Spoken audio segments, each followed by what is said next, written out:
rounded into an inning in Twelton Kelly. And the third double play turned by the Flyers against the Railcats on the night.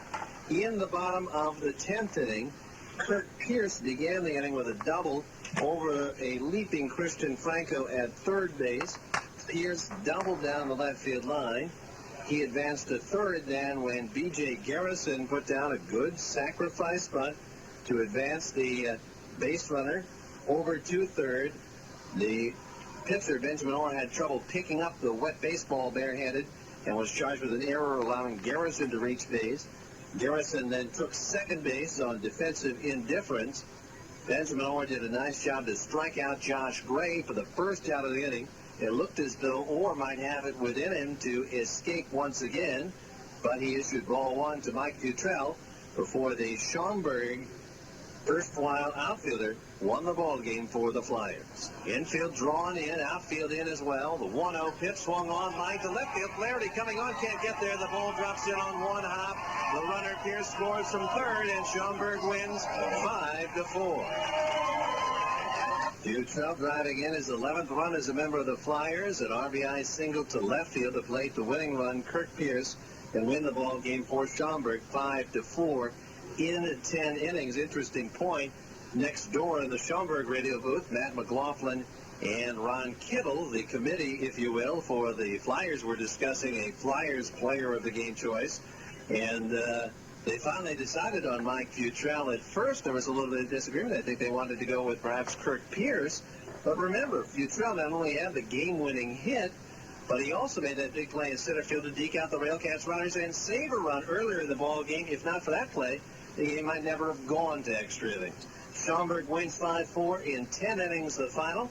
The Flyers get the victory and improved their one-loss record to 24-18.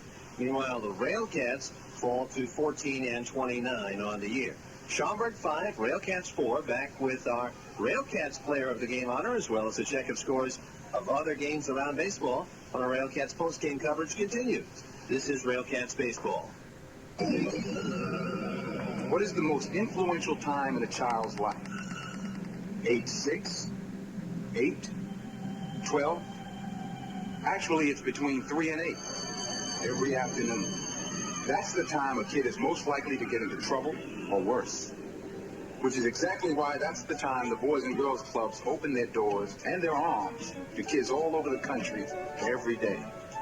When kids walk into these clubs, they're surrounded by people who care what happens to them.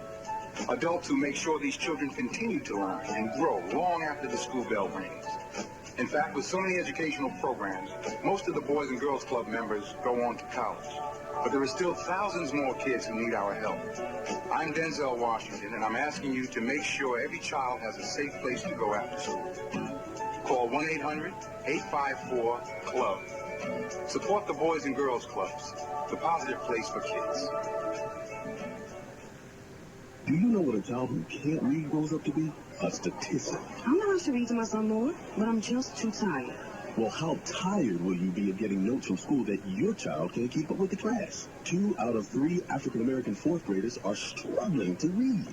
Reading to your child now for just 15 minutes a day can make a lifetime of difference. To get Read and Rise, a free booklet on how you can help your child become a good reader, call 1-866-522-READ. A public service message brought to you by the National Urban League and the Ad Council.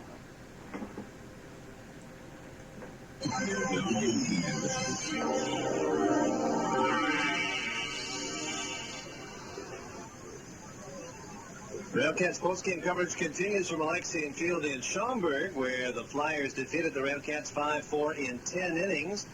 Looking at some of the scores of other games around baseball, starting in the Northern League. Elsewhere, the Lincoln Salt Dogs defeated Joliet 3-2 the final in 10 innings in Lincoln tonight. St. Paul edged Winnipeg 4-3, the final score at Midway Stadium in St. Paul. Fargo-Moorhead a 14-4 winner over Sioux City, and Sioux Falls beat Kansas City, the final score 2-0 in that ball game. Again, our final here at Alexian Field, the Flyers 5 and the Railcats 4. Turning our attention to Major League Baseball, the Florida Marlins edged the Chicago Cubs 4-3 the final. Another solid outing for Dontre Willis, although he did not factor in the decision. as the Marlins scored 4 runs in the 7th and 8th innings and then hung on as the Cubs scored 1 in the 8th and 2 in the 9th. It was a rain-delayed ball game. Florida wins by the score of 4-3. Sammy Sosa did hit a home run for the Cubs. His 14th of the season. Mike Remlinger was the losing pitcher of the Cubs. He falls to 5-3. Meanwhile, the Detroit Tigers edged the Chicago White Sox. Final score 2-1 at Comerica Park in Detroit. John Garland took the loss for the Sox. He falls to 6-7 on the year. Other games around Major League Baseball in the American League. Cleveland beat the New York Yankees by the score of 4-0. Rookie Jim Traber throws a one-hitter to stifle the Yanks and improve to 4-5 on the year. The Boston Red Sox gained a game on the Yankees by beating Toronto. The final score 2-1. Roy Halladay started for Toronto and did not factor in the decision, so his run of consecutive wins still intact. But the Red Sox get past the Jays 2-1 the final in 12 innings. Texas beat Minnesota by the score of 8-6. Top of the 9th inning, Kansas City is leading Anaheim by the score of 4-0. In the top of the 8th inning, it's Tampa Bay 7 and Oakland 3. Bottom of the 6th, Seattle 3 and Baltimore 1. Also in the National League, in addition to Florida's 4-3 win over the Cubs, San Francisco beat St. Louis 8-3 the final. Philadelphia a 13-6 winner over Montreal. Atlanta beats the New York Mets by the score of 5-3. Pittsburgh a one-run winner over Milwaukee. 8-7 the final. In 10 innings, Pittsburgh scored twice in the top of the 10th and then had to hang on to win that ball game with Milwaukee, which scored twice in the 9th to tie it up, scoring a run again in the bottom of the 10th inning. Pittsburgh again an 8-7 winner. Houston beats Cincinnati by the score of 6-3. Arizona a 9-3 winner over Colorado.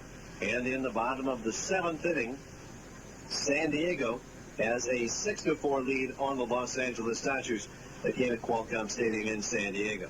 Our final here at Alexian Field in Schaumburg, Flyers 5 and the Railcats 4. Time now to tell you about our Gary South Shore Railcats player of the game tonight. It's difficult to pick one out in tonight's ball game. There were several good efforts by a number of Railcats players. The Railcats scoring their runs tonight in bunches. But all in all, you have to look at the play certainly of Diggs Edwards as again being perhaps the best all-around play of any Railcats player. Tonight, Diggs Edwards with 3 hits and a walk, a run scored in his 4 plate appearances. Also played another flawless game in the field, making a couple of big defensive plays, including one there in the 9th inning, helped keep the game tied. So Diggs Edwards, the committee's choice today for Railcats player of the game. Schaumburg 5, Railcats 4, the final from Alexian Field. And when we conclude our Railcats post-game coverage in a moment, we'll tell you about what's coming up for the Railcats, as well as bring you some final thoughts on this game. Final score, Flyers 5, Railcats 4. More to do in a moment on Railcats Baseball.